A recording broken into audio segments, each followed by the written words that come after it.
Hello, warriors of health. There's a truth I learned very early in clinical practice, and it has stayed with me for many years. Most people do not eat poorly because they want to harm their body. They eat poorly because they believe they are doing the right thing. They trust advice that is repeated over and over again on television, on social media, even from sources considered official. And that is precisely what makes it most dangerous. When you believe something is healthy, you consume it every day for years without questioning it. Then one day you wake up with fatty liver, insulin resistance, chronic inflammation, persistent fatigue, without understanding why. You think your body has betrayed you, but the truth is, it has not. Your body is simply responding coherently to what you have been giving it. Today I want to speak directly, clearly, and without detours. I want to point out 10 foods that many people consume daily, believing they are healthy, when in reality they are silently damaging your metabolism, your brain, and your immune system. Not to scare you, but to free you from confusion. If you truly want to understand why you do not feel as well as you expected, stay with me. What you are about to hear may make you look at your usual plate with different eyes, starting today.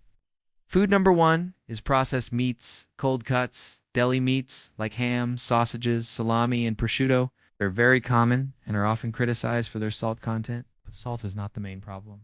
The problem lies in what is added after the animal has been slaughtered. An ingredient that in its original form could be good when mixed with sugar, corn, starch, preservatives, colorings, flavorings, and flavor enhancers becomes a completely different product. Substances like sodium nitrite are used to maintain that attractive red color. Monosodium glutamate makes your brain believe the food is more flavorful than it really is. Then there is BHT and a long list of artificial compounds, all with one single objective: to make you eat more than you need. The good news is that today there are better options. If you go to health-focused stores, you can find cold cuts without chemicals or additives, and in that case they can be an acceptable food. What matters is knowing what you are eating, not just looking at the name of the product. Food number 2 is fruit juice. It sounds very healthy because it comes from fruit, and it is true that whole fruit can provide many benefits. When you squeeze it, you concentrate the nutrients, and in theory you get more vitamins in a single glass. But the problem is that you also concentrate the sugar, a lot of sugar. While you receive a small potential benefit, you are ingesting a large amount of something your body does not need. Most commercial juices must be pasteurized, which means the enzymes are destroyed. The living components disappear, and much of the biological value is lost. What remains is essentially water with sugar and color, maybe a little better than a soda. But from a metabolic point of view, your brain and your liver process them almost the same way. Food number 3 is energy drinks. Their name already contains a promise, but it is a false promise. These products do not create energy, they simply borrow it from your own body. You use it now and pay it back later with interest. In essence, energy drinks are a mixture of stimulants, like caffeine and coffee. They make you feel more awake and alert for a moment. But the more you consume them, the more you force your nervous system to work excessively, and the higher the price you will pay afterward. They often contain guarana, another source of caffeine, synthetic B vitamins in high doses that act more like stimulants than nutrients, and large amounts of sugar that spike your blood glucose and then cause a crash. The sugar-free versions are not better. They increase caffeine and add artificial sweeteners. Think of energy drinks as an energy credit card. Each can give you a short-term loan, and eventually the body collects the debt. Food number 4 is margarine. To understand why I recommend avoiding it, we have to look at its history. Margarine was not created for health, but for cost and war. In 1869, Napoleon organized a contest to find a cheap substitute for butter. Over time, industrial seed oils replaced animal fats. Because seed oils are liquid at room temperature, they had to be chemically altered through hydrogenation to resemble butter. This process produces trans fats, which are toxic. Even when labels say 0 trans fats, they may still contain partially hydrogenated oils in small amounts per serving. This legal loophole allows companies to declare 0 while you still consume them. Margarine is not real food, no matter how attractive the marketing sounds.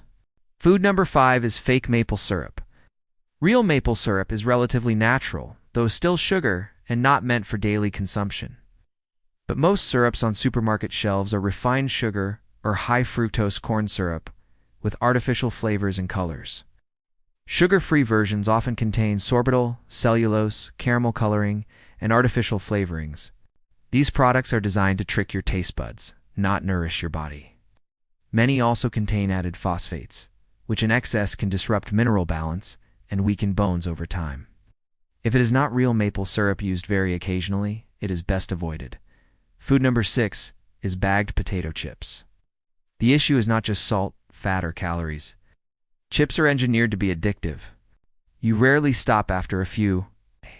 They are fried in industrial seed oils that are heavily processed and oxidized. These oils promote inflammation, oxidative stress, and insulin resistance. They interfere with your brain's satiety signals and make you overeat. What should be an occasional snack has become a daily staple for many people. Food number 7 is diet soda. Many people ask whether it fits into keto or fasting, but that misses the point. The real question is, why introduce a chemical mixture into your body at all? Artificial sweeteners like aspartame break down into substances such as formaldehyde and methanol. Sucralose is chemically bonded with chlorine. These compounds persist in the environment and often in the body. If it is not real food, your body does not need it. Food number 8 is canned tuna and tuna in general. It is convenient and high in protein, but tuna accumulates mercury because it is a large predatory fish. Mercury is a powerful neurotoxin. That is why pregnant women are advised to avoid it. The key issue is frequency. Tuna should not be consumed daily or even weekly. Occasional consumption is much safer. Food number 9 is white bread. Modern wheat has been heavily modified to produce strong gluten and high yields. White bread removes the bran and germ, leaving mostly starch. It has a high glycemic index, spikes blood sugar quickly, and promotes insulin resistance and inflammation. Whole wheat bread is often presented as healthier, but the glycemic impact is similar. If your goal is long-term metabolic health, it is wise to limit or avoid both. Food number 10 is canned soup. The problem is not just salt, but the long list of processed ingredients. The word enriched means nutrients were removed and then partially replaced with synthetic versions. Ingredients like MSG, modified cornstarch, isolated soy protein, artificial flavors, and added phosphates make these products far from real food. Excess phosphates can disturb calcium balance and weaken bones over time. Canned soup is just one example of how ultra-processed foods fill supermarket shelves. When you read ingredient lists carefully, you realize many products are not designed for health, but for profit and shelf life. If this message helped you see things more clearly, remember that understanding is the first step toward taking control of your health. When you understand how your body works and why it becomes sick, you can begin to reverse that process. Subscribe, stay informed, and continue learning. Your health is your responsibility, and it is never too late to make better choices.